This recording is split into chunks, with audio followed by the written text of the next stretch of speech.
페이지 157페이지 5.3 스스로 해결하기를 풀어보겠습니다. 자, 1번입니다. 다음 네모안에 알맞은 것을 써넣으시오.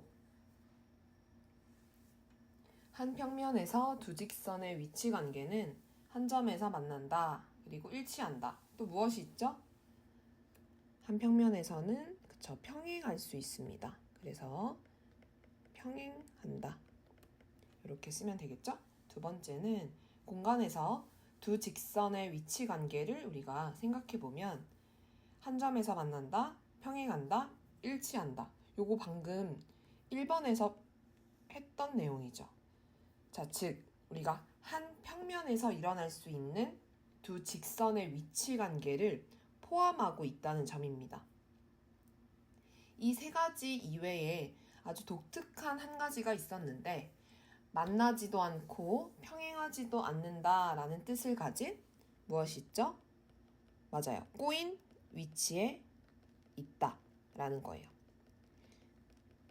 그래서 우리가 공간에서 두 직선 위치 관계에서 만나지 않게 됐으면 무조건 평행하는 게 아니고 꼬인 위치가 생길 수 있다는 점을 유의해야 하죠. 자, 3번으로 넘어가 보겠습니다. 직선과 평면의 위치 관계입니다. 직선이 평면에 딱 포함될 수도 있고, 그쵸? 팽이처럼 한 점에서 만날 수도 있고, 또 평행할 수도 있습니다. 이렇게 붕 뜬 거죠. 그래서 그림으로 그려보면 이러한 그림이 될 것 같아요. 이런 식으로 평면 위에 붕, 직선이 떠 있는 형태가 있을 수 있겠습니다. 자, 2번으로 넘어가 보겠습니다. 오른쪽 그림과 같은 직사각형에서 우리가 변 AB와 평행인 변을 한번 찾아보겠습니다. 변 AB와 평행이기 위해서는 우리가 지금 세 개의 변 중에서 변 CD가 평행이죠. 그래서 변 CD가 정답이 되겠고요. 그 다음에 2번 문제는 변 CD와 한 점에서 만나는 변입니다. 우리가 그 한 점에서 만나는 그 점이 교점이 되겠죠. 교점이 C일 수도 있고요. D일 수도 있는데요. C일 때는 어떤 변이 있죠? BC가 있죠. 그리고 교점이 D가 되기 위해서는 이제 AD, 변 AD가 있겠죠. 그래서 두 변이 이렇게 BC, 그 다음에 AD가 있게 되겠다라고 찾을 수 있습니다. 자, 3번으로 넘어가 볼게요. 오른쪽 그림과 같이 밑면이 정사각형인 사각뿔이 있다. 이때 우리가 위치 관계를 한번 말해보라는 문제죠. 지금 모서리 AB와 AC 같은 경우 지금 즉 점 A에서 한 점에서 만나게 되죠. 그래서 위치 관계가 어떻게 됩니까? 한 점에서 만난다라고 찾을 수 있겠네요. 그 한 점이 이제 점 A가 되겠죠? 자, 2번에서 AD와 그 다음에 모서리 B1을 지금 어떤 관계가 있는지 생각해보면 우선 만나진 않죠. 평행합니까? 평행하지도 않는다라는 사실을 알 수 있어요. 만나지도 않고 평행하지도 않을 때 우리는 꼬인 위치에 있다 라고 위치 관계를 표현해 줍니다. 자, 3번 문제. BC와 모서리 ED를 우리가 생각해 보면 어떻습니까? 그래서 나란히 계속 만나지 않죠. 그래서 이것을 우리가 평행한다 라고 위치 관계가 있다 라는 점 알 수 있습니다. 자, 우리 그 다음 4번으로 한번 넘어가 보도록 하겠습니다. 자, 4번입니다. 오른쪽 그림과 같은 삼각기둥에서 모서리 AB와 평행한 면을 구하라고 했습니다. AB와 평행한 면.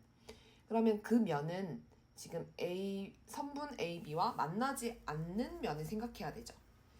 지금 이러한 삼각기둥에서 위에 있는 위쪽에 위치한 밑면과 아래쪽에 위치한 밑면 중에서 모서리 AB를 포함하고 있는 건 위쪽에 있는 밑면이죠.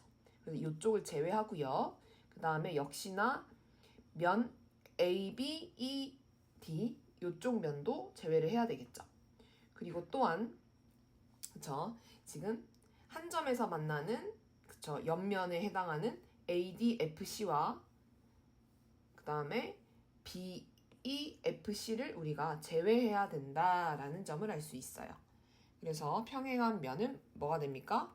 면, 지금 밑바닥에 놓인 DEF가 되겠죠. 자, 2번으로 넘어가 보겠습니다.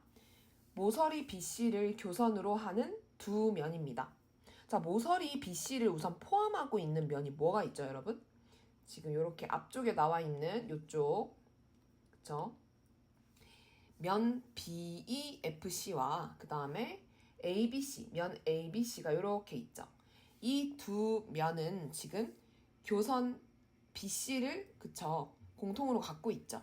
그렇기 때문에 두 면은 면 ABC와 그 다음에 면 BEFC가 된다라는 점.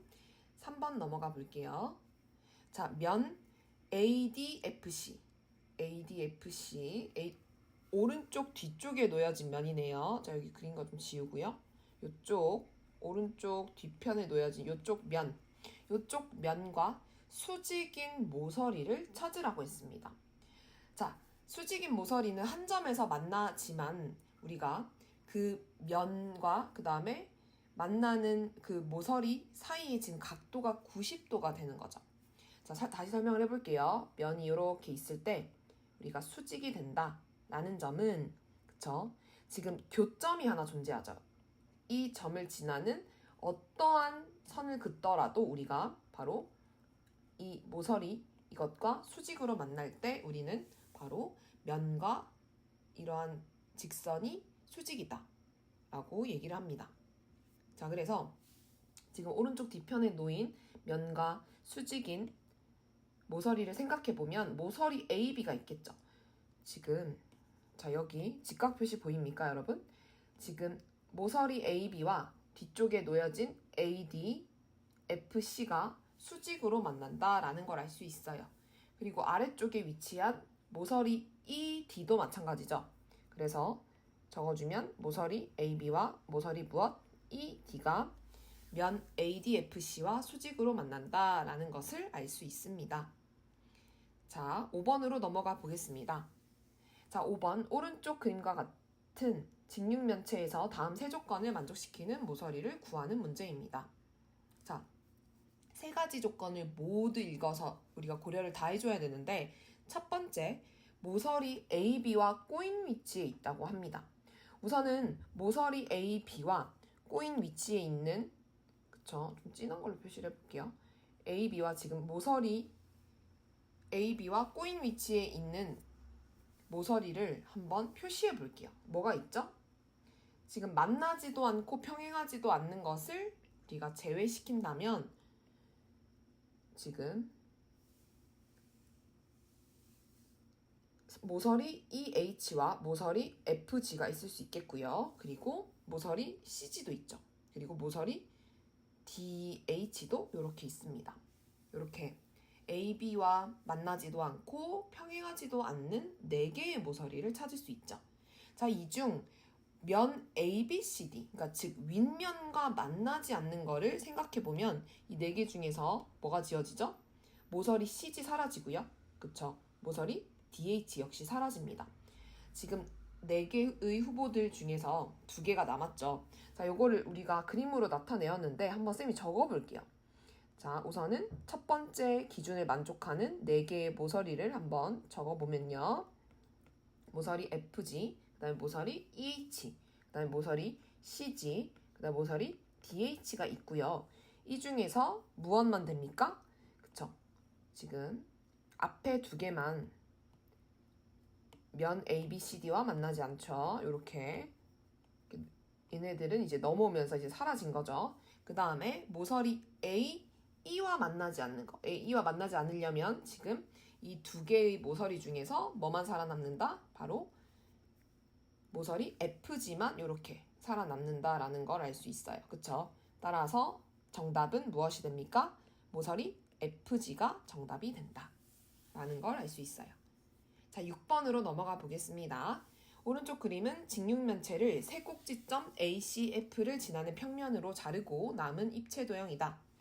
모서리 지금 DH, 자 DH 여기 있죠? DH와 꼬인 위치에 있는 모서리를 찾으라고 했습니다. 자 여러분, DH와 꼬인 위치에 있기 위해서 생각해보면 AC 어떤가요? AC 꼬인 위치에 있죠. 평행하지도 않고 만나지도 않고. 비슷한 이유로 AF와 CF를 금방 찾을 수 있습니다. 이 세 개의 모서리를 제외하고 나머지 모서리들 중에서는 FG 어떤가요? FG 역시나 만나지도 않고 평행하지도 않죠. 그리고 쌤이 지금 표시를 조금 진하게 해서 그런데 여러분, 이 F는 어때요? 뒤쪽에 놓인 이 F도 역시 모서리 DH와 만나지도 않고 평행하지도 않는다 라는 걸 알 수 있습니다. 자, 이렇게 삼각형 모양 AFC 각각 모서리 3개와 지금 밑면에 놓인 EF와 GF가 그쵸, 이 5개가 꼬인 위치에 있다라는 것을 알 수 있죠. 따라서 A가 무엇이 된다? 5개니까 5가 된다라는 거예요. 그 다음 부분을 한번 또 나타내 볼게요. 지워 볼게요. 지금 그 다음에 문제를 넘어가 보면 면 ACD, 그러니까 즉 위쪽 삼각형 얘기를 하는 것 같아요. 위쪽 여기 이쪽 부분 여기와 평행한 모서리 개수를 구하세요 라고 물었습니다. 자, 이 위쪽 면과 평행하기 위해서는 어떻게 해야 됩니까? 생각해보면 아랫면에 속하는 4개의 변, 즉 EF, 그 다음에 FG, 그 다음에 GH, 그 다음에 H인가요? 이 4개의 모서리는 모두 윗면과 평행하게 되죠. 그 이외의 나머지는 한 점에서 만나거나 뭐 다양한 경우들이 있을 수 있죠. 그래서 이러한 경우들을 모두 제외하면 선생님이 검은 색깔로 지금 그은 4개의 경우가 있다라는 걸 알 수 있습니다. 따라서 A와 B의 합은 9가 된다라는 걸 알 수 있어요. 자, 6번에서 우리가 기존에 늘 이제 문제에서 풀었던 직육면체가 아닌 잘린 형태의 어떤 특이한 모양에서 꼬인 위치를 찾고 평행한 것을 찾고 하는 문제를 풀어보았어요. 자, 우리가 차분히 여러분들이 세워준 것을 정확히 표시하면서 정리를 해보면 실수 없이 모두 다 세워줄 수 있을 것 같습니다. 자, 6번 여기까지 마무리하겠습니다. 고생하셨습니다.